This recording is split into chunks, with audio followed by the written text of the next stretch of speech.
They gave me 2 life terms for a murder I didn't commit. I was at the wrong place at the wrong time. I fit the profile. The evidence was circumstantial at best. I had a determined but outgunned attorney. They railroaded me. The jury took no time to convict me. You've seen this movie before. I am rotting away in prison. Then, years later, some social justice lawyers crusading against the broken judicial system takes my case, and then, finally, I am free. Nope. I die.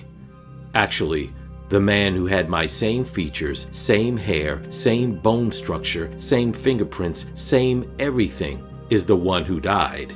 He died in prison, and somehow I am the exact reincarnation of him. I didn't know this until I matured into his image and likeness, and then people noticed me. They couldn't believe it. I was supposed to be dead, but I wasn't. I was him, they said.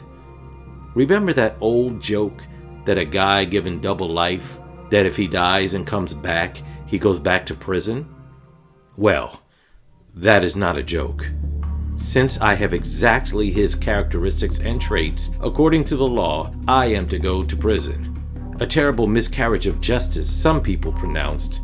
Others say this is how the system is supposed to work, despite how bizarre the situation is. There is no precedence for this.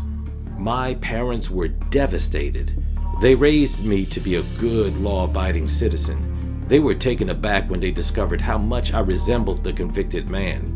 When the press got a hold of the buzz, they produced photos of the convicted man at my age, and they were identical. Then the police came with a search warrant, and then they brought me down for questioning, and then they fingerprinted me, and then they took DNA, and then they were convinced, and so was the DA. There was irrefutable evidence that I was him, somehow reincarnated, and then the nightmare became real. I was sentenced to 1 life term without parole, so now I am sitting in a prison cell serving a sentence meant for someone else. I had my whole life planned. I was just about to graduate from university at the ripe age of 21 with a degree in chemical engineering. I found the perfect woman for me. We met in college. She was earning her degree in biochemistry. It was like love at first sight. It felt like the quintessential cliche romantic drama. Boy meets girl, boy loses girl, boy gets girl back and rides off into the sunset. Well, except for the boy loses girl part. We were to build our careers, get married, settle down and have kids, white picket fence, the whole 9 yards. Then I was yanked from university, thrown into this vertigo, and now I am here in an orange jumpsuit looking out a small window, smelling shit from the toilet with a few photos of my parents and the love of my life. I told her that she needed to move on. I didn't want her to spend the prime of her years trying to get me out of here. There was no hope for me. I needed to accept that this Twilight Zone episode is very real and it stars yours truly. But my right brain was bursting with curiosity. How could this be possible that I was exactly reproduced from the DNA of another? Carl Sagan, there are billions and billions of stars stuff? Was I the result of genetic engineering? Was my mother implanted with this guy's DNA somehow without her knowledge? Are my parents even my parents? I should be the result of both their genes, but when they gave their samples, none of their DNA was present, only his, and that of his family. I was a direct descendant of his bloodline, cosmically impossible. What is the plausible explanation? I needed to find out what he did during his time in prison that could possibly have led to this. Did he secretly escape and have a rendezvous with my mother that my father knew nothing about and that she had been keeping it a secret all these years? Did she have a secret devotion to this guy and somehow arrange a conjugal visit in prison? Did he sneak out a semen sample to some fanatical admirer who wanted to have his baby?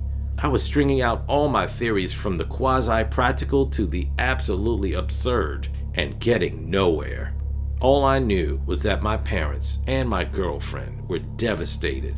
tears streaming down when they came to visit, trying desperately to be strong, barely able to walk away at the end of our visit. They were so overcome with grief.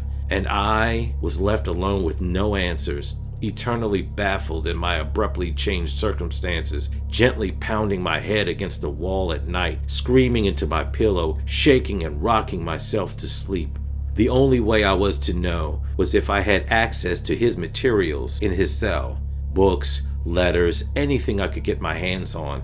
My attorney could do that for me, and that is when things went really dark. After scouring his cell, they found a loose space in the wall where this guy had buried a book. Inside was drawings, symbols, incantations, where he was somehow, without anyone suspecting, performed a ritual where he was able to manifest reincarnation. He was determined to survive the grave and come back as another person. And he did. In me. Now, I never believed this stuff, because no one has possessed the memories of a past life. Not even through hypnosis, or sightseeing, or soothsaying, or whatever they do before they take your bundle of cash they require for the service. No one categorically has an authentic experience of a past life. It has all been a gimmick. As far as science is concerned, we are born, we live, and we die. Ashes to ashes, dust to dust. We come from reconstituted earth, and we return to reconstituted ourselves. None of the major religions support reincarnation either. So, only a small percentage of the world believes in reincarnation, and those who do cannot give any evidence to make their case. But what if this guy actually did? How was he able to be successful doing it? I don't believe in the supernatural. It has never been proven. Every supernatural event in every holy book can be scientifically explained in a way that debunks the supernatural element. So, he could not be any different. The ritual is merely a symbolic representation of something that materially occurred. He did this so he could live another life, and I suspect have another opportunity to escape from prison, take over me completely, and live his life once again as a villain. And worse? What if he achieved immortality in the process where he could live his life over and over again? I could not take that chance. I had to find a way to destroy him so I could get my life back. It was either that or the third option, which is killing myself. But then again, he would come back in another body and do it over and over again until he was free. That is no option at all. Maybe if I reversed the ritual, I could go back to being me, and I would be released from prison, and I could have my old life back. It's not too late. It's only been 6 months since I have been locked up here. So, one night I mustered up the courage, and I did it. With a few candles, pigeon's blood, the pentagram drawn in white chalk, I read the incantations backwards. I performed this ritual, and for the first time, I prayed that it would work. At first, nothing happened. I began panicking and cursing my failure. Suddenly, my whole body began to burn.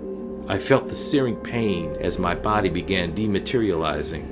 I screamed in mortal anguish as I watched my body breaking apart, the molecules rapidly separating. What is happening to me? Where am I going? I felt myself floating out of my prison cell and up into the atmosphere.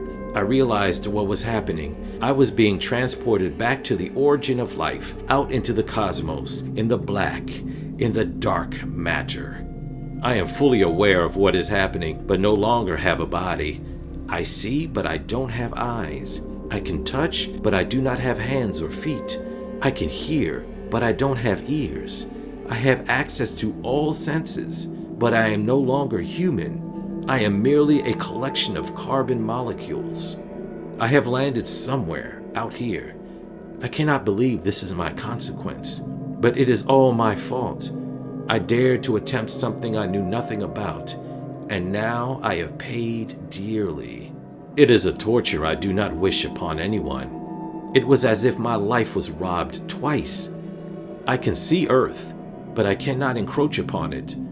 I stopped him from being reincarnated, but at the cost of my own physical life. As I became attuned to my surroundings, I noticed there are others like me out here, in varying stages of grief over the loss of their bodies. Hope is a vessel that is just out of one's reach. I was warned profusely by my attorney not to attempt such a ritual. I did not have enough knowledge to understand the consequences. These ancient rituals were performed by astute practitioners, those who were willing to go down the rabbit hole into the unknown. My attorney discovered that the criminal who reincarnated himself in me was a warlock, so he knew exactly what he was doing. I, on the other hand, knew nothing. All I had was a burning desire to be free from this prison, from this nightmare. And now I am in an infinite nightmare, one from which I may never recover. Perhaps there is purpose beyond this I have yet to comprehend, but it is something that I never wanted, so I scream as loud as I can in the state I am in. Imagine being particles of a thing, but never being the thing itself. It is madness on a level that I did not think was possible. Is this my soul that is continuing on, floating in the atmosphere? Is there hope that I will be summoned into another body someday and I will live a life again? One can only hope, but for now, I am doomed. I exist, yet I do not. I am terrified that I will live out this torture forever, to be everything and nothing. This is my nightmare. Suddenly, I feel something familiar, something close out here. It is a mass of molecules floating nearby, ominous, sinister, darker than the dark that is here. It is him, the one I tried to destroy, but now he is back. It is the warlock, the criminal, the one who robbed my life and now is mocking me. He is staring at me, and he is laughing.